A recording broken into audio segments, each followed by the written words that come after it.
ആദ്യമായി വീഡിയോ കോൺഫറൻസിലൂടെ മത്സരത്തിൽ പങ്കെടുത്ത വിദ്യാർത്ഥിനി കാസർഗോഡ് പടന്ന VKP KHMMRV HSSലെ വിദ്യാർത്ഥിനി സിയ ഫാത്തിമയാണ് ഓൺലൈനിലൂടെ പങ്കെടുക്കുന്നത്.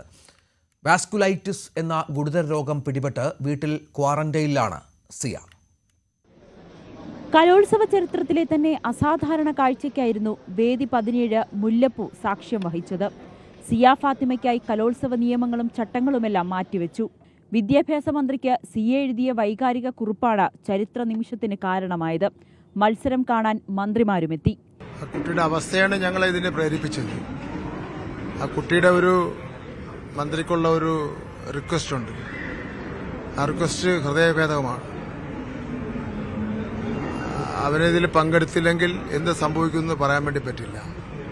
അപ്പോൾ അതിൻ്റെ നടപടിക്രമങ്ങളെല്ലാം പൂർത്തീകരിച്ചു. നമ്മൾ വിദ്യാഭ്യാസ ഡയറക്ടറോട് നിർദ്ദേശം കൊടുത്തു.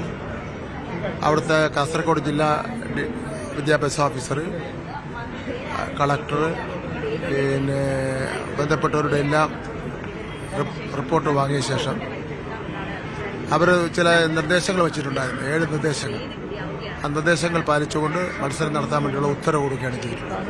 ചരിത്രത്തിലാദ്യം മാനവികതയുടെ മഹോത്സവമാണ് കലോത്സവം എന്ന് മലയാളിയെ ബോധ്യപ്പെടുത്താനുള്ളൊരവസരം, നന്മകളുടെ ഉറവിടങ്ങൾ വറ്റിപ്പോയിട്ടില്ലെന്ന് ലോകത്തിനോട് നെഞ്ചുയർത്തിപ്പിടിച്ചു നിന്നുകൊണ്ട് മനുഷ്യന് പറയാൻ പറ്റുന്നൊരവസരം, ചട്ടങ്ങളും നിയമങ്ങളും ചെകുത്താനും ഓടിക്കുന്ന കുരിശല്ല, അത് മാനവികതയ്ക്ക് മുമ്പിൽ വഴിമാറാൻ കഴിയുന്ന ഒരു ഇനമാണ് എന്ന് ഉത്തരവാദ കലോത്സവത്തിലൂടെ ലോകത്തിനോട് പ്രഖ്യാപിക്കാം. 57ാമത്തെ കലോത്സവം ഏതാണ്ട് 6 പതിറ്റാണ്ട് തികയാൻ പോകുമ്പോൾ ലിഖിതമായ ചരിത്രത്തിൽ ഇതുവരെ രേഖപ്പെടുത്തിയിട്ടില്ലാത്ത, ഇനി കീഴ്വഴക്കമാകാൻ പാടില്ലെന്ന് നമ്മൾ ആഗ്രഹിക്കുന്ന ഒരനുഭവം. 1 മാസക്കാലം മുമ്പ് നേരിട്ട് പോയ ഒരു കുട്ടി ഇനി ക്വാറന്റൈനിലാണെന്ന് കാണിച്ചൊരു കത്തിന് മുമ്പിൽ നിയമം വാതിൽ കൊട്ടിയടക്കില്ല എന്ന് ഉറപ്പിക്കാൻ കഴിയുന്ന ഒരു അനുഭവം.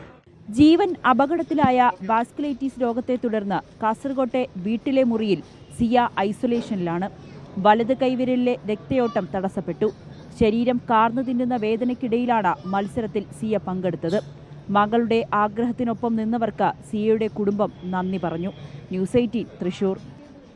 ആത്മീയ ഗുണം ലഭിക്കുമെന്ന വിശ്വാസം കാരണമാണ് ദളിത് സ്ത്രീകൾ ബലാത്സംഗത്തിന് ഇരയാകുന്നതെന്ന് മധ്യപ്രദേശ് കോൺഗ്രസ് MLA ഫുൽ സിംഗ് ബരയ്യ.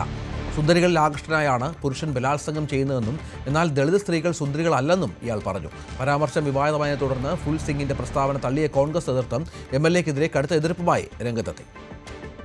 मेरा कहने का मतलब है, रेप की थ्योरी ये है कि कोई भी कैसी भी दिमाग का आदमी रस्ते में जा रहा है, उसे खूबसूरत अगर लड़की दिखी, सुंदर, अति सुंदर, तो उसका ब्रेन है वो इधर वो विचलित हो सकता है, तो रेप हो सकता है. आदिवासी में कौन सी अति सुंदर स्त्री है? SC की कौन सी अति सुंदर स्त्री है? കൂടുതൽ വാർത്തകൾക്ക് news 18 Keralam YouTube channel subscribe ചെയ്യുക.